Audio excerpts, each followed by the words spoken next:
اس بات کو اچھی طرح سمجھ لیں کہ لیلۃ القدر اور شب قدر کی تعیین نہیں کی گئی ہے۔ متعین طور سے کوئی نہیں جانتا، کوئی نہیں بتا سکتا کہ شب قدر کس رات کو ہے، کون سی رات شب قدر کی رات ہے، کون سی رات لیلۃ القدر کی رات ہے، کوئی نہیں بتا سکتا۔ اور اس میں بھی مصلحت ہے اللہ سبحانہ و تعالیٰ کی، تاکہ ایمان والے صرف ایک ہی رات میں اور مخصوص وقت میں مخصوص عمل نہ کریں، بلکہ ان کا ذوق و شوق دیکھا جائے اور وہ تمام راتوں میں مختلف عبادت کے کام کریں، اور تمام راتوں میں وہ اللہ کو یاد کریں اور عبادت کریں، اور کبھی ان کا جذبہ طاعت اور جذبہ اطاعت سرد نہ پڑے۔ تو اس میں اللہ کی مصلحت ہے، یہ بات اچھی طرح سمجھنی چاہیے کہ شب قدر متعین نہیں ہوتی، اللہ سبحانہ و تعالیٰ نے اس کی تعیین اٹھا لی ہے، جیسا کہ احادیث سے معلوم ہوتا ہے۔ البتہ رمضان میں، اور رمضان میں بھی آخری عشرے میں، اور آخری عشرے کی بھی طاق راتوں میں شب قدر کا امکان زیادہ ہوتا ہے، یعنی اس بات کا امکان زیادہ ہے کہ شب قدر آخری عشرے کی طاق راتوں میں سے کوئی رات ہو۔ طاق راتیں کیا ہیں؟ 21 کی رات آخری عشرے کی، 21 کی رات، 23 کی رات، 25 کی رات، 27 کی رات اور 29 کی رات، یہ طاق راتیں ہیں۔ تو رمضان کے آخری عشرے کی طاق راتوں میں شب قدر اور لیلۃ القدر کے ہونے کا زیادہ امکان ہے، اور ان طاق راتوں میں بھی 27ویں شب، جو 27 کی جو رات ہے، اس میں لیلۃ القدر کے ہونے کا زیادہ امکان ہے۔ تو امکان ہے، ایسا نہیں ہے کہ متعین ہے، لہٰذا ان تمام ہی طاق راتوں میں شب قدر کو تلاش کرنا چاہیے۔ حضرت عائشہ رضی اللہ تعالیٰ عنہ سے ایک روایت ہے، اللہ کے رسول صلی اللہ علیہ وسلم نے ارشاد فرمایا، تحروا لیلۃ القدر فی الوتر من العشر الاواخر من رمضان۔ مشکوٰۃ المصابیح کی روایت ہے جو بخاری سے انہوں نے لی ہے، کہ اللہ کے رسول صلی اللہ علیہ وسلم نے ارشاد فرمایا کہ رمضان کے آخری عشرے کی طاق راتوں میں شب قدر کو تلاش کرو۔ یہ شب قدر کو تلاش کرنے کا مطلب کیا ہے؟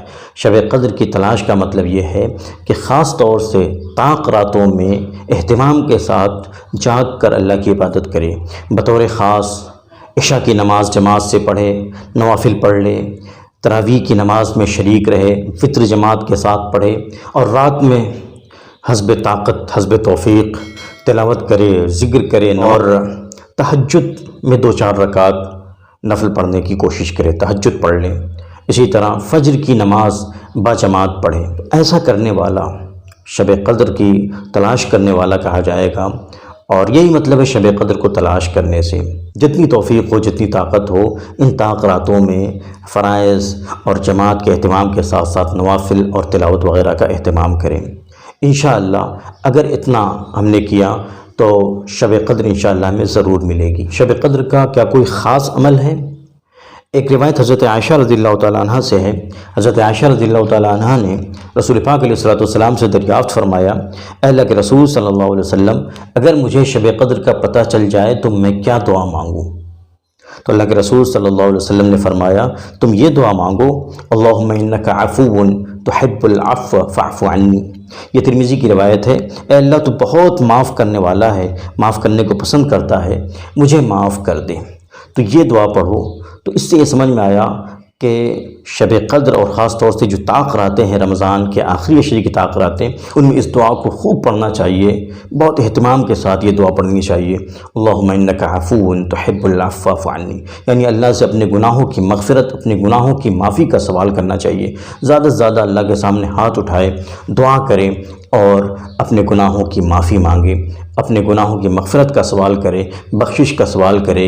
یہ دعا، اس کے الفاظ بھی یاد کر لینے چاہیے، اس لیے کہ یہ جو نبوی الفاظ ہیں، حضور پاک علیہ الصلوۃ نبی کریم صلی اللہ علیہ وسلم کی زبان سے جو الفاظ ادا ہوئے ہیں، ظاہر سی بات ہے اس کی خیر و برکت کا کیا ذکر۔ اللہم انک عفو تحب العفو فاعف عنی، اس دعا کا اہتمام کرنا چاہیے۔ تو یہ خاص عمل ہو سکتا ہے شب قدر کا۔ اس کے علاوہ اور کوئی خاص عمل پوچھتے ہیں بہت سے لوگ، کوئی خاص عمل بتائیے شب قدر کا، تو یاد رکھیں اس کے علاوہ اور کوئی خاص عمل شب قدر کا، لیلۃ القدر کا نہیں ملتا ہے احادیث میں، یا کہیں پر بھی اس کا کوئی ذکر نہیں ملتا ہے۔ لہٰذا بہتر یہ ہے کہ تھوڑے تھوڑے تمام اعمال کریں، دعاؤں کا بھی اہتمام کریں، فرض عشاء اور فجر کی جو نماز ہے جماعت کے ساتھ پڑھے، اہتمام کے ساتھ، تراویح جماعت کے ساتھ پڑھے، اہتمام کے ساتھ، وتر پڑھے، اسی طرح تلاوت کر لے، کچھ صدقہ خیرات کر لے، درود شریف پڑھے، دعا کا اہتمام کرے، استغفار کرے۔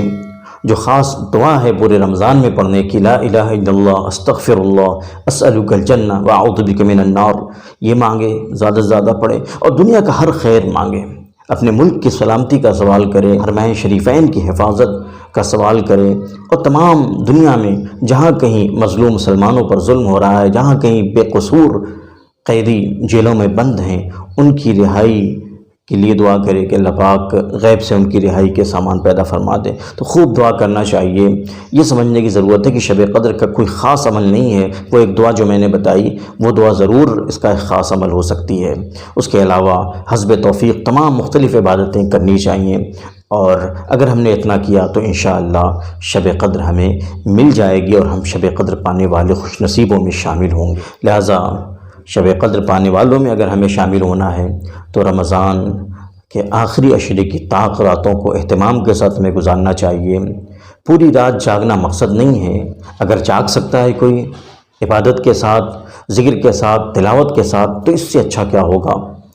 اور اگر اتنا نہیں کر سکتا تو عشاء کی نماز، فجر کی نماز جماعت کے ساتھ پڑھے، تراویح جماعت کے ساتھ پڑھے، وتر میں جماعت کے ساتھ شریک رہے، اور جو بھی عبادت ہو سکتی ہے وہ کر لے۔ اس رات میں دعاؤں کا اہتمام کرے، لغویات سے بچتا رہے، گناہوں سے بچتا رہے، انشاءاللہ ہمیں شب قدر مل جائے گی۔ دعاؤں میں یاد رکھیں۔ والسلام علیکم ورحمۃ اللہ وبرکاتہ۔